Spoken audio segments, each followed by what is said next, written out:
प्रिय विद्यार्थियों, आप सभी को नमस्कार। आज हम सब सीबीएसई पाठ्यक्रम के अंतर्गत कक्षा 12 में वितान पुस्तक में निर्धारित पाठ एन फ्रैंक की डायरी पर चर्चा करेंगे।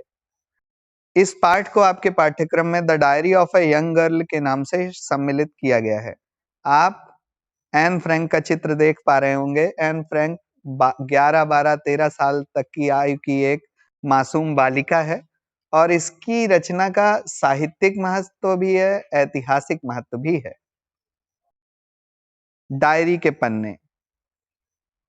अब इस पाठ का नाम डायरी के पन्ने है और इस पाठ के बारे में मुख्य बातें आपको बतला दूं।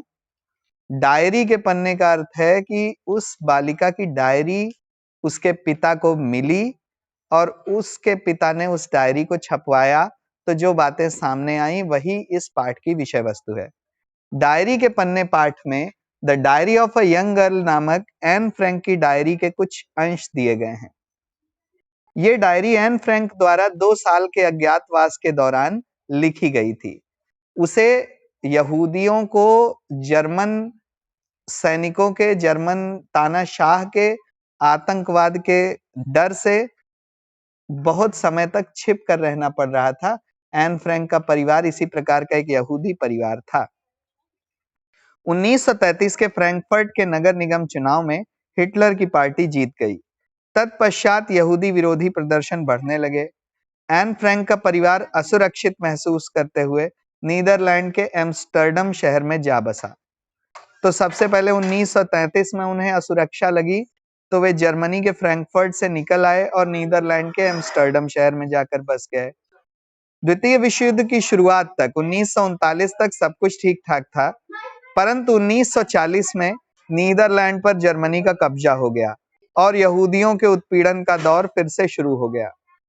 तो 1939 में नीदरलैंड देश पर जर्मनी का कब्जा हो गया। अब ये लोग जर्मनी से भागकर नीदरलैंड आए थे और नीदरलैंड पर भी जब कब्जा हो गया तो ये लोग परेशान हो गए। इन परिस्थितियों के कारण 1942 के जुलाई महीने में फ्रैंक परिवार, जिसमें माता, पिता, एन फ्रैंक खुद, उसकी बड़ी बहन मार्गोट और उनके साथ एक दूसरा परिवार था, वान दान परिवार, जिसमें पति पत्नी, उनका बेटा पीटर और इनके साथ एक अन्य व्यक्ति मिस्टर डसेल 2 साल तक गुप्त आवास, जिसे एनेक्सी कहा गया है, में रहे। गुप्त आवास में इनकी सहायता उन कर्मचारियों ने की जो कभी मिस्टर ऑटो फ्रैंक के दफ्तर में काम किया करते थे। The diary of a young girl Anne Frank द्वारा उसी 2 वर्ष के अज्ञातवास के बीच में लिखी गई थी। अज्ञातवास का स्थल ऑटो फ्रैंक के दफ्तर वाली बिल्डिंग ही थी, जिसमें एक गुप्त क्षेत्र बनाकर, एनेक्सी बनाकर उसी में दोनों परिवारों के रहने की व्यवस्था की गई थी। ये डायरी कैसे बनी? अपने 13वें जन्मदिन पर एन फ्रैंक को उपहार के रूप में एक डायरी मिली थी, जिसमें उसने अपनी गुड़िया किट्टी को संबोधित किया है। तो महत्वपूर्ण तथ्य क्या है कि एन फ्रैंक की डायरी उसकी गुड़िया किट्टी को संबोधित करके लिखी गई है। आप ये बिल्कुल ना समझें कि डायरी का नाम किट्टी है। विगत वर्षों में मैं विद्यार्थियों के मन में इस भ्रम को देखता रहा हूं। स्पष्ट होना चाहिए कि गुड़िया का नाम किट्टी है और किट्टी को संबोधित किया गया है डायरी में।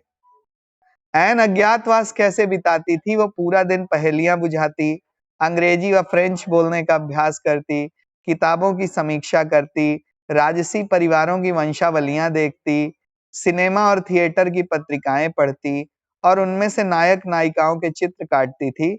इस प्रकार वह अपना समय व्यतीत करती थी। तो और इस पाठ में सबसे खास बात यह है कि 13 साल की ये लड़की, इसकी समस्याएं उतनी ही आम है जितनी अन्य किसी भी किशोर अथवा किशोरी की होती है। महान शिक्षा शास्त्री स्टैनले हॉल ने कहा है, adolescence is the age of great stress, strain, storm and strike. किशोरावस्था संघर्षों, तनाव, द्वंद्व और तूफानों की अवस्था है। तो किशोरावस्था की जो समस्याएं होती हैं वो सारी एन फ्रैंक के चरित्र में देखने को मिलती हैं। हम उन पर चर्चा करेंगे। इल्या इहरनबुर्ग नाम की एक लेखिका है। उन्होंने एक टिप्पणी करते हुए लिखा है, ये 60 लाख लोगों की तरफ से बोलने वाली एक आवाज है। 60 लाख लोग कौन है? यहूदी समुदाय के लोग। यहूदी समुदाय का दमन धार्मिक आधार पे जितना किया गया उतना तो शायद ही संसार में किसी अन्य समुदाय का दमन किया गया हो। पर ये 60 लाख यहूदियों की तरफ से बोलने वाली एकमात्र आवाज है, एक ऐसी आवाज जो किसी संत, कवि या दार्शनिक की नहीं है, बल्कि एक साधारण सी लड़की की है।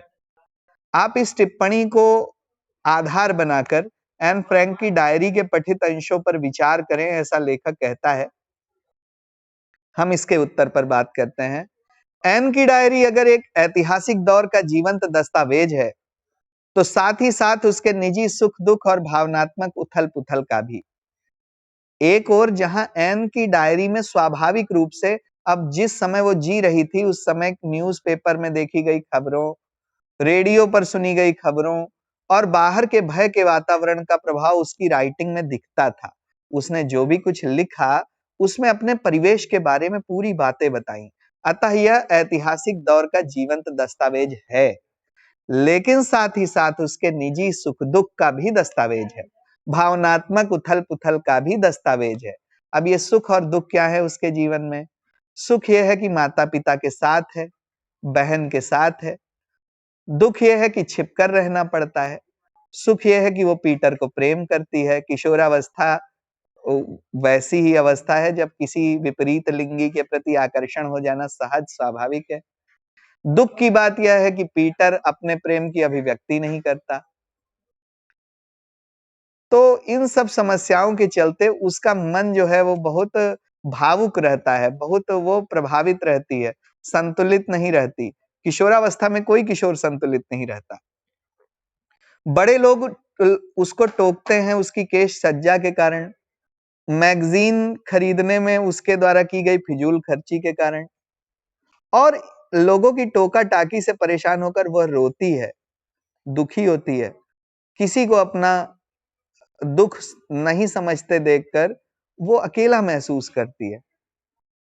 एन ने द्वितीय विश्व युद्ध के समय हॉलैंड के यहूदी परिवारों की अकल्पनीय यंत्रणाओं का वर्णन करने के साथ साथ वहां की राजनैतिक स्थिति, वहां के युद्ध की विभीषिका का पूरा वर्णन किया है। आपको एक एक वर्णन मिल जाएगा कि कब कहां बम गिराया गया, कब कहां पर कौन सा हंगामा हुआ। बहुत ज्यादा तथ्यात्मक है इसकी डायरी। आप इसकी सहायता से तो अन्य लोगों ने अपने तथ्यों के मिलान किए हैं, क्योंकि 13 साल की किसी लड़की से आप झूठे तथ्यों की उम्मीद नहीं करते। उसने बिल्कुल बनावटी नहीं लिखा, जो लिखा अपने अनुभवों से लिखा, अपनी आंखों देखी लिखा। यहूदियों को तरह तरह के भेदभावपूर्ण और अपमानजनक नियम कायदों को मानने के लिए बाध्य किया जाने लगा। गेस्टापो या हिटलर की खुफिया पुलिस, गेस्टापो किसे कहते थे? हिटलर की खुफिया पुलिस को। छापे मारकर यहूदियों को अज्ञातवास से ढूंढ निकालती और यातना गृह में भेज देती। अब ये इतिहास है कि यहूदियों को ढूंढ ढूंढ कर यातना गृह में भेज दिया जाता था। चारों तरफ अराजकता फैली हुई थी। यहूदी अज्ञातवास में निरंतर अंधेरे कमरों में जीने को मजबूर थे। उन्हें एक अमानवीय जीवन जीने को बाध्य होना पड़ा। हिटलर की नाजी सेना का खौफ उन्हें हर वक्त आतंकित करता रहता था। इसलिए इल्या एहरनबुर्ग ने कहा कि यहूदियों की आवाज, यहूदियों को स्वर प्रदान किया इस बालिका ने। बड़े बड़े लेखक, साहित्यकार, राजनीतिज्ञ जो कार्य नहीं कर पाए उसे इस बालिका ने किया। इसीलिए उन्होंने कहा ये 60 लाख लोगों की तरफ से बोलने वाली एक आवाज है जो किसी संत, कवि या दार्शनिक की नहीं बल्कि एक साधारण सी लड़की की है। यह टिप्पणी पूर्णतः सत्य आभासित होती है। अगला प्रश्न जो लेखक उठाता है वह प्रश्न है, काश कोई तो होता जो मेरी भावनाओं को गंभीरता से समझ पाता। अफसोस ऐसा व्यक्ति मुझे अब तक नहीं मिला। क्या आपको लगता है कि एन के इस कथन में उसके डायरी लेखन का कारण छिपा है? आप देखें कि लेखिका जो एन है वो कैसे अपने हृदय की बात अभिव्यक्त करती है, काश कोई तो होता। अब उस आप सोचें कि परिवार के साथ है, माता पिता बड़ी बहन के साथ है, लेकिन वे उसकी भावना को नहीं समझते क्योंकि उसकी बढ़ती हुई उम्र है। उसे लगता है कोई उसको ऐसा व्यक्ति नहीं मिला जिससे वो अपने दिल की बात कह सके, और इसीलिए उसने डायरी लिखी। जब व्यक्ति किसी से अपनी बात कह नहीं पाता तो डायरी लिखता है। यह सत्य है कि लेखक आत्मा अभिव्यक्ति के लिए लिखता है। एन भी अपने अनुभवों को डायरी के माध्यम से व्यक्त करती है। पढ़ाई के लिए उसे कई बार डांट फटकार मिलती है। वो एक जगह लिखती है, मेरे दिमाग में हर समय इच्छाएं, विचार, आरोप तथा डांट फटकार ही चक्कर खाते रहते हैं। मैं सचमुच उतनी घमंडी नहीं हूं जितना लोग मुझे समझते हैं। मैं किसी और की तुलना में अपनी कई कमजोरियों और खामियों को बेहतर तरीके से जानती हूं। यानी वो अपने आप को सफाई दे रही है। वो स्वयं से कह रही है कि लोग मुझे घमंडी समझते हैं, मैं बिल्कुल भी घमंडी नहीं हूं। तथा दूसरे स्थान पर वो फिर कहती है, लोग मुझे अभी भी इतना नाक घुसेड़ू का अर्थ है दूसरों की बातों में रुचि लेकर उसमें उस कार्य को बिगाड़ने वाले। तो वो कहती है, लोग मुझे अभी भी इतना नाक घुसेड़ू और अपने आप को 30 मार्का समझने वाली क्यों मानते हैं। इस प्रकार एन अपनी भावनाएं डायरी के माध्यम से प्रकट करती है। तो जब व्यक्ति दूसरों से नहीं कह पाता तो लेखन कार्य करता है। गोपाल दास नीरज एक प्रसिद्ध कवि हैं, उन्होंने इस विषय में लिखा है, तब मानव कवि बन जाता है जब उसको संसार रुलाता वह अपनों के समीप जाता, अपने भी उसको ठुकराते वह निज मन के सम्मुख आता, और उसकी दुर्बलता पर जब उसका मन मुस्काता है तब मानव कवि बन जाता है। तो गोपाल दास नीरज की इस रचना के आलोक में यदि हम देखें तो उसके डायरी लिखने के पीछे मूल कारण यही है कि यदि उसको उसकी वेदना समझने वाला कोई परिवार में मिल जाता तो संभवतः वो इस प्रकार डायरी न लिखती। इतना भीड़ में होकर भी वो अकेला महसूस करती है। कबीर दास इसके लिए उपमा देते हैं, कहते हैं, पानी बिच मीन पियासी रे, मोहि सुन सुन आवे हंसी रे। अर्थात पानी के बीच में रहकर भी मछली प्यासी मरती है। लोगों की भीड़ के बीच में होकर भी आप अकेले हो सकते हैं, और एन की यही स्थिति है। अगला प्रश्न है, प्रकृति प्रदत्त प्रजनन शक्ति के उपयोग का अधिकार। बच्चे पैदा करें या ना करें अथवा कितने बच्चे पैदा करें, इसकी स्वतंत्रता स्त्री से छीनकर हमारी विश्व व्यवस्था ने न सिर्फ स्त्री को व्यक्तित्व विकास के अनेक अवसरों से वंचित किया है, बल्कि जनाधिक्य की समस्या भी पैदा की है। एन की डायरी में 13 जून 1944 के अंश में ये विचार व्यक्त किए गए हैं। आपको इस कथन पर अपने विचार व्यक्त करने हैं। तो एन के अनुसार औरतों को उनके हिस्से का सम्मान मिलना ही चाहिए। पुरुषों ने औरतों पर शुरू से ही इस आधार पर शासन किया कि पुरुष शारीरिक रूप से स्त्री से अधिक सक्षम है। पुरुष कमा कर लाता है, पुरुष बच्चे पालता पोसता है और जो मन में आए करता है। लेकिन हाल में स्थिति बदली है। शिक्षा, काम और प्रगति ने औरतों की आंखें खोली हैं। औरत ही तो है जो मानव जाति की निरंतरता को बनाए रखने के लिए इतनी तकलीफों से गुजरती है और संघर्ष करती है। औरत जितना संघर्ष करती है, जितनी वेदना एक संतान को जन्म देने में सहती है, उतना तो सिपाही भी नहीं करते। अतएव स्त्री को ही यह अधिकार होना चाहिए कि वह कितने बच्चे जन्म देगी इसे चुन सके। एन ने अपनी डायरी किट्टी को संबोधित चिट्ठी की शक्ल में लिखने की जरूरत क्यों महसूस की होगी? उत्तर है, एन अज्ञातवास में थी तब उसकी आयु मात्र 8 वर्ष की थी। अज्ञातवास में एन से बात करने वाला और उसके भावों को समझने वाला कोई न था, एवं बड़ों की बातें सुन सुनकर वो ऊब गई थी। वह एक निर्जीव गुड़िया को अपना काल्पनिक मित्र बनाती है और उसे संबोधित करके अनुभवों को डायरी के माध्यम से व्यक्त करती है। एक अन्य प्रश्न है, ये मैं पीछे चर्चा कर चुका हूं। एन की डायरी अगर एक ऐतिहासिक दौर का जीवंत दस्तावेज है तो साथ ही साथ उसके निजी सुख दुख का दस्तावेज भी है, उसकी भावनात्मक उथल पुथल का भी दस्तावेज है। और इन पृष्ठों में दोनों का फर्क मिट गया है। एन का दुख यहूदियों का के वेदना को व्यक्त कर रहा है और एन का दुख उसकी तकलीफें किशोरावस्था के परिवर्तन में होने वाली पीड़ाओं को व्यक्त कर रहा है।